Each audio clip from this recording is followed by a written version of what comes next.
Is that my desk? Yeah. What? Why do I have such a small desk? Well, because you weren't there when we were choosing desks. You snooze, you lose. Well, I was under house arrest. Yeah. You know what? This isn't even a desk. This is garbage. You found this outside amongst garbage. I got it at a rummage sale. So you save money on my desk? Guys! Hope, please. We need to focus, all right? We gotta find that lab already. Jeez. That was a clip from Ant-Man and the Wasp. It's my absolute pleasure to welcome the stars of the film, Evangeline Lilly and Paul Rudd. Welcome. Thanks for being here, guys. Thank you. For having us. Can I say massive congratulations on the film, because I absolutely loved it. There's a real warmth to it, there's real humour to it, and yeah, it was a joy to watch, so thank you. Oh, well, thank you very much. Glad that you felt that way. I would like to hear from you guys, just to kind of set up the film for our listeners. We had to deal with the events of Civil War because we hadn't really checked in with either one of our characters since then, and when we start, I'm under house arrest because, for those that aren't familiar, in Civil War, I went away to fight with a bunch of Avengers, and I took the Ant-Man suit. I didn't tell Hank Pym or Hope, and I went on my own. I got in trouble. I got caught, and so they're not very pleased with me. We're not talking, and Not pleased at all. And I've got a couple days left of house arrest, and I am just wanting to be a dad. I want to go the straight and narrow. I'm about to start my own business with Michael Peña's character Luis and our other cohorts, and I think I'm kind of done with this business. Hope, take it away. In the meantime, Hope and Hank are now being hunted by the FBI because of the Sokovia Accords. The FBI want to secure their tech under the new laws, and they're on the run. They're on the lam, which adds only fuel to their frustrations with Scott. And on the lam, because, of course, in Ant-Man, the first Ant-Man film, Scott Lang goes into the quantum realm and manages to somehow come back. A seed has been planted that maybe it's possible that Janet Van Dyne, Hope's mother and Hank's wife, who was lost to the quantum realm when Hope was 8 years old, might still be there and might be able to be found and might be able to be brought back. And that has been their sole and solitary focus for 2 years.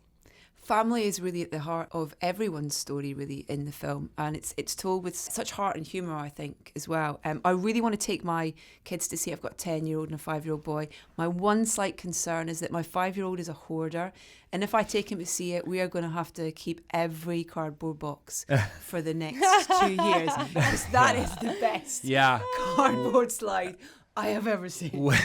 That was my big fear with taking my own kids to I have an 8-year-old daughter, and we start the film, and because I'm under house arrest, I have to entertain my daughter in the film, and we built this very elaborate maze with a slide, and it is incredible, and it was all practical. We were really sliding down staircases, and Abby, the girl who was playing my daughter, just wanted to film those scenes over and over again. Deliberately making mistakes. Let's go again. It really was fun. When you're involved in writing the script, did you talk to Evangeline when you were in that process, in terms of talking about the characters and how they developed in this film at all? Yeah, I think as we got closer and over time, we had the shell of this idea earlier on, and then started building. I think with Peyton Reed, the director, Stephen Broussard, the producer, these two other guys, Eric Summers and Chris McKenna, who did a lot of the writing, and Kevin Feige, of course. We started early on thinking what the story might be and settled in on that. But as we got closer, no, Evangeline is really smart and really good and knows her character better than anybody. So we wanted her input, and I don't know, what do you think? I mean, we all kind of worked on it collaboratively, I think. While we were shooting. Certainly as we got closer. There were a lot of discussions. And while we shoot, I mean, we were also writing. We don't have a script and then start filming and it's locked and sealed. We just don't change it. It's not like that at all. We're always coming up with new ideas or rewriting dialogue or changing things and trying new things while filming. So everyone has a say. Is there a real freedom on set and when you're filming for certain characters to riff and improvise? I mean, there's two particular that for me, when you watch it, just kind of like Michael Peña. I mean, I could watch him for hours. I think he's fantastic. And there's a couple of scenes where you just feel like it's just, it's him. He's on a roll and he's kind of going for it. Well, a lot of it is written, but we also want to leave room, certainly with Michael. I mean, he's so funny, but, Yeah. I think Michael Peyton, did. Definitely. yeah, Peyton has, I think depending on the character and what they're doing, Peyton has very clear ideas of what it is that he wants. I think that sometimes we'll improvise or change things around, but I think a lot of it is written too. So Paul always has ideas. He always has ideas. He's always thinking. He never stops thinking in a scene. You can just see the wheels turning all the time. And the wheel is, what's my line? I'm just gonna I'll just make one up. I don't remember it. Yeah, right. And also the physicality of some of the comedy and things as well is brilliant. Like in the scene, I don't want to give anything away, but there's a scene where Scott isn't himself, shall we say? Mm-hmm. And it's so, I don't know how you managed to kind of keep a straight face or get a take that was... I didn't. Okay. I blew it all the time. Well, I will. Yeah, let's just say that there's a moment where it's almost as if another character is speaking through me. Yeah. Like I almost know what another character might say in a certain situation, and so we kept referring to it as the "all of me" scene, referencing the Steve Martin, Lily Tomlin film from the 80s. And going into it knowing it was a big swing, and if it works, then great, and if it doesn't, well, then what do we do? We gotta but it was a very fun and funny and odd scene to shoot. I think we were all amazed at how well it turned out. It did feel weird doing it. It felt very bizarre. But it works because of you, and it works because of Michael. Honestly, I mean, I really believe that to be true. You need those two sides of it, don't you? Totally. You need the reality and the emotional truth of the situation to be kind of the thing that carries it. Yeah. It's so great to have another brilliant female superhero character out there, and thank you for bringing her to life so brilliantly as well. Thank you. Did you find out about the equal billing by email? Is that right? Yeah, I did. I think it was a sweet way to find out. They just sent me a cheeky email, and I didn't really say anything other than there was a PDF. There was a picture of the title card. And because no meal was made out of the sort of roll up to like, guess what? Like, here, look at this. For a minute, it didn't even occur to me there was anything unique or special. I was just like, oh, okay, cool. There's our title card. Why are they sending me the title card? It took a minute. And then I think it was literally 2 days later that the penny dropped. I went, oh my God.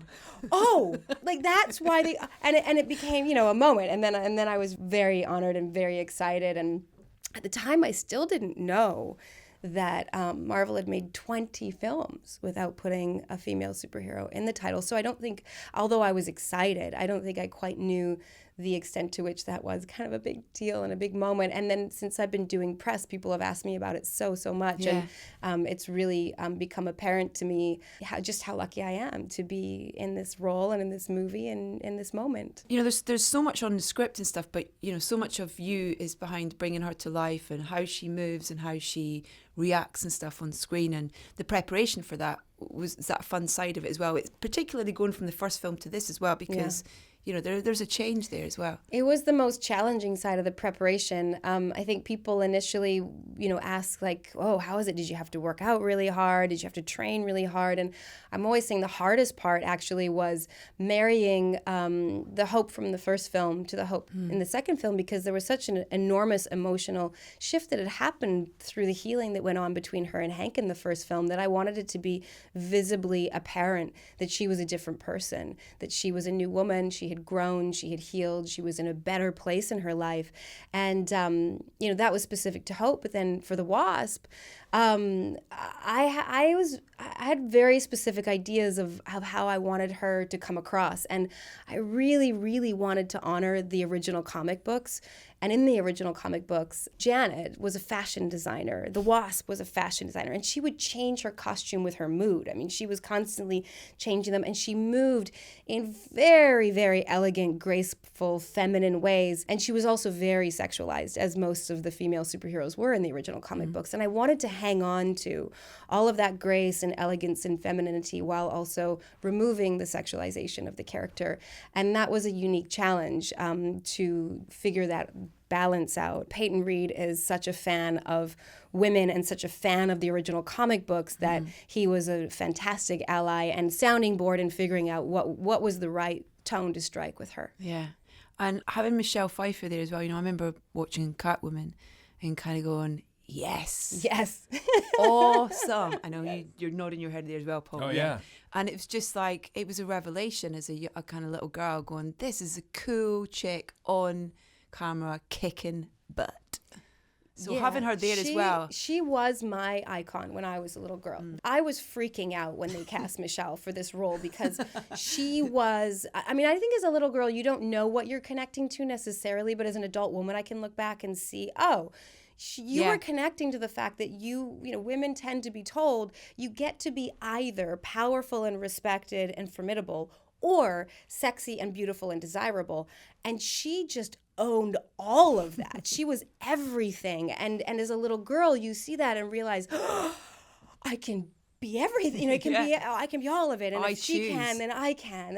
And she was just everything. She was perfect. And I was so when we did the first Ant-Man and I read the role of Janet Van Dyne, I said to Peyton, if you ever cast that, please make it Michelle Pfeiffer. We always talked about, later on, even on the first Ant-Man, we were thinking about if we did another one, what might that story be? And I think we zeroed in on exploring this role even back then. And Michelle Pfeiffer was always the person that we would say, well, in an ideal world, it would be great if we could find somebody like Michelle Pfeiffer. And lo and behold, we made the movie and we actually got Michelle Pfeiffer. Wow. So, Are you thinking about the third one now? There are certain things that inevitably we'll think about or discuss, but not at any length because we just don't know whether or not that's in the cards. Marvel is pretty good at keeping their cards close to their chest. So good at it. Yeah, and so I think we're excited at the idea of maybe doing it, but we're just focusing on this one coming out and dealing with this, and we'll see. What's the piece of merch of yourself that's excited you the most? I don't know if it qualifies as merch, but we have an amusement park ride that's being built. What? For me, it was honestly a Lego piece. I love that little Lego piece. An entire amusement park. That's incredible. Lego is like the coolest merch piece for sure. And then then the amusement park ride topped it. I was like, okay, wait, this is crazy. That's like huge jumping for the rest of What your if a life. Lego amusement park ride? Yeah. It is that thing that we know that you're in the next Avengers film because, IMDb says you are. And everything online is true. Everyone knows that. Everyone knows that. But it is that thing where, I guess you guys are guessing as well in terms of where these films are going and how it ends. Like we are, like fans are. Or you're not, you're like that. There's no, some maybe things. have There's some things. Well, there were some things that I had to know about based on working on the script for this one. Yeah. Such as Infinity War, I knew what was going to happen. It's pressure to know these things. Well, you've got kids as well. Who always ask me, by the way, my son says, before Ant-Man and the Wasp was coming out, he would say, so what's it about? Who's, what's going to happen? And then even with Avengers, he said, well, what was going to happen? And I said, I'm not going to tell you. I can't tell you. And he would say, I'm not going to tell anybody. He's 13, by the way. Yeah.